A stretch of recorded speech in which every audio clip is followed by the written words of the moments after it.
Kembali lagi ke pembahasan kita. Nah, eh, sebelum kita masuk ke teori institusi, dalam bukunya Why Nations Fail itu, Donald C. McGrew dan James Robinson mengungkapkan 3 teori yang menurut dia tidak bekerja. Ya. 3 teori itu tidak bekerja dan gagal untuk menjawab permasalahan pembangunan. Ya. 3 teori itu adalah, teori pertama adalah teori geografi. Ya. Teori geografi itu mengatakan bahwa kemiskinan itu disebabkan oleh kondisi geografis yang membuat suatu daerah miskin ketimbang daerah yang lain. Ya, misalnya daerah yang dekat dengan landlocked area misalnya. Ya, landlocked area itu daerah yang tidak bersentuhan langsung dengan perairan lautan misalnya, tidak punya pantai. Banyak daerah yang di Afrika menurut teori ini dikatakan miskin misalnya dikarenakan mereka berada pada posisi yang tidak strategis, tidak berada di tepi pantai sehingga tidak dilewati jalur perdagangan internasional, sehingga barang yang jasa yang masuk ke mereka pertama adalah mahal karena harus melewati jalan yang tidak transportasi yang tidak murah. Lalu mereka juga untuk menjual barang produksi mereka juga mahal karena mereka tidak langsung di tepi jalur perdagangan. Ya. Teori ini yang salah satu pendukung adalah Jared Diamond. Ya. Jared Diamond ini adalah pengarang buku yang cukup terkenal juga, Guns, Steam, saya lupa judulnya, Guns, Steam pokoknya. Dia mengatakan bahwa faktor geografi lah yang membuat orang, misalnya masyarakat di Eropa lebih maju ketimbang masyarakat di daerah tropis, ya karena faktor alam membuat orang Eropa lebih menguasai teknologi, misalnya karena kondisi alam yang tidak memungkinkan untuk menumbuhkan tanaman dan hewan ternak, mereka akhirnya kreatif menciptakan teknologi dalam pertanian dan peternakan, ya, ketimbang daerah tropis yang subur sehingga masyarakatnya terkesan tidak perlu inovasi, tidak perlu kreativitas, karena kita tahu di daerah tropis ada lagunya itu tongkat dan kayu jadi tanaman, ya. Ini lagu dari Bimbo kalau nggak salah, ya, Indonesia, Kos Plus, ya. Tongkat dan kayu jadi tanaman. Nah, di Eropa nggak seperti itu, sehingga faktor geografi lah yang membuat orang akhirnya bisa bekerja keras, ya, dan berinovasi, kreativitas, sehingga daerah Eropa yang kebetulan tidak berada di kondisi daerah tropis lebih maju secara industrialisasi dibanding daerah yang berada di tropis. Nah, yang landlocked area mengatakan bahwa orang yang tinggal di lokasi yang berada di pinggir pantai lebih makmur ketimbang daerah yang di tengah landlocked area. Teori ini mungkin bisa jadi kenyataan di beberapa daerah di Lampung, misalnya daerah-daerah yang landlocked, ya, itu justru daerah yang miskin, ya. Kita ambil contoh misalnya mungkin bisa jadi Lampung Utara misalnya dibanding dengan Bandar Lampung yang tepi pantai, ya. Tapi apakah ini bisa membuktikan daerah misalnya pesisir barat yang di pinggir pantai tapi juga tidak begitu makmur juga secara ekonomi, ya. Seperti itu. Nah, salah satu pendukung teori landlocked area ini adalah yang namanya Jeffrey Sachs, ya. Saya tadi lupa siapa tokoh ini. Dia salah satu tokoh penting dalam SDGs dan MDGs, ya. MDGs, ya. Nanti kita akan belajar secara topik tentang MDGs dan SDGs, ya. Tapi dia adalah seorang tokoh yang ternama dalam melahirkan program UNDP yang judul MDGs dan SDGs. Jeffrey Sachs yang berdebat panjang dengan Dani Rodrik, ya. Kalian harus banyak tahu nih tokoh-tokoh pendukung teori institusi. Satunya bernama Dani Rodrik, ya. Dia ilmuwan Harvard yang PS-nya ini Jeffrey Sachs ini, ya.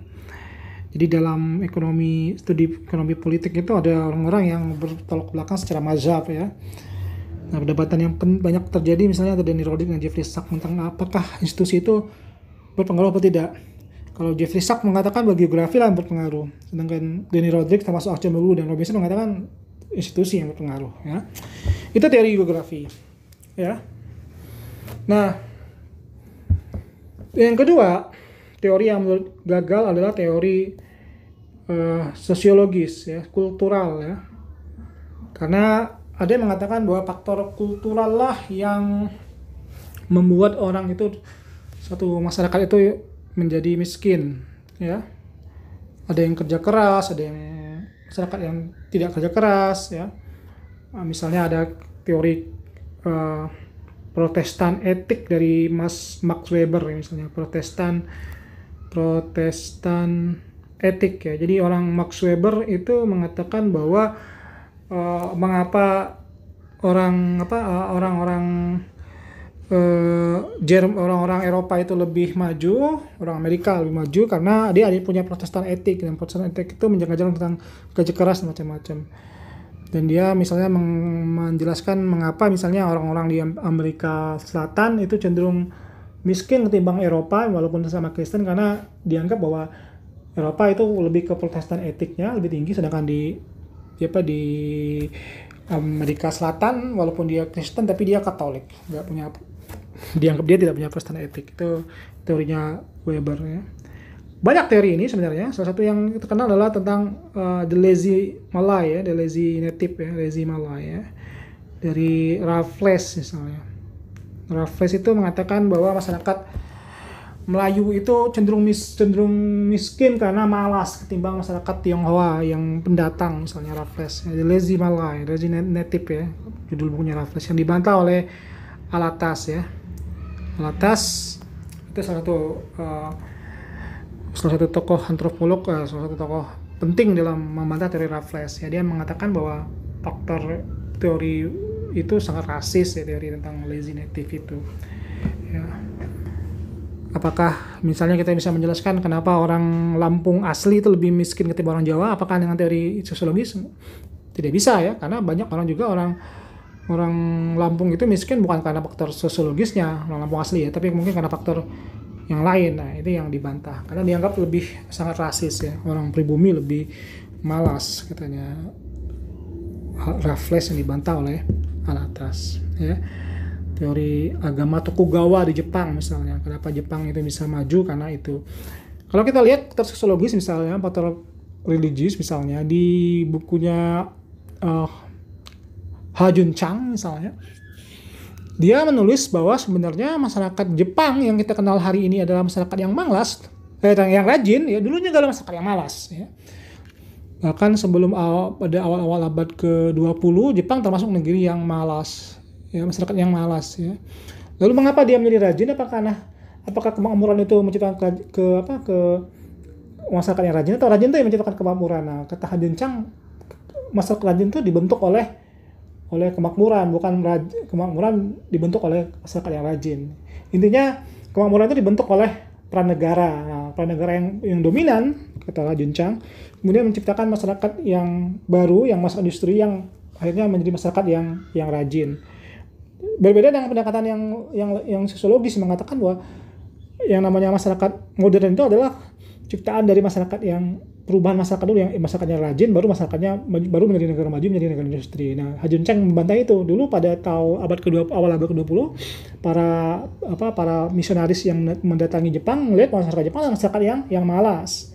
Ya, artinya kenapa menjadi rajin hari ini? Ya karena pranegara membentuk industrialisasi, dan kemudian setelah industrialisasi terjadi baru kemudian tercipta masyarakat yang rajin. Nah, sama seperti yang terjadi di Jerman juga menurut Ha Jun Chang ya.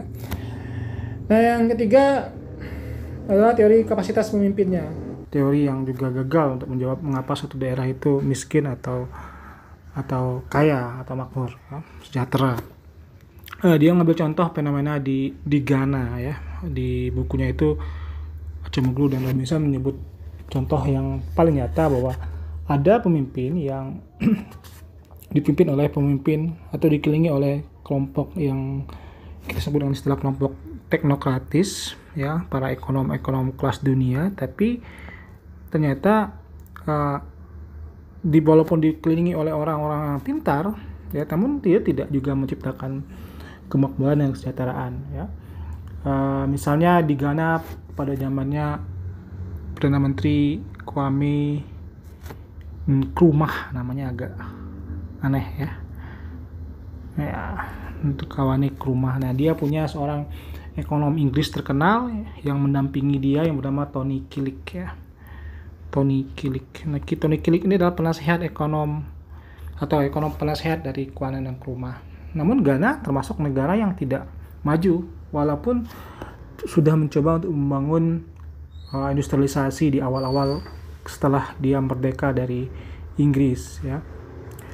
Nah, pengalaman Ghana itu juga terjadi di Indonesia pada era Pak Harto misalnya.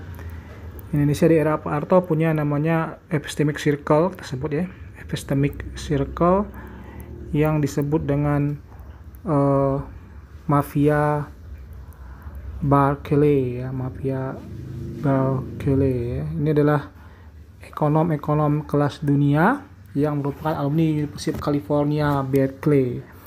Salah satu tokohnya adalah Widyo Nitisostro, Ali Murtopo bukan ya, itu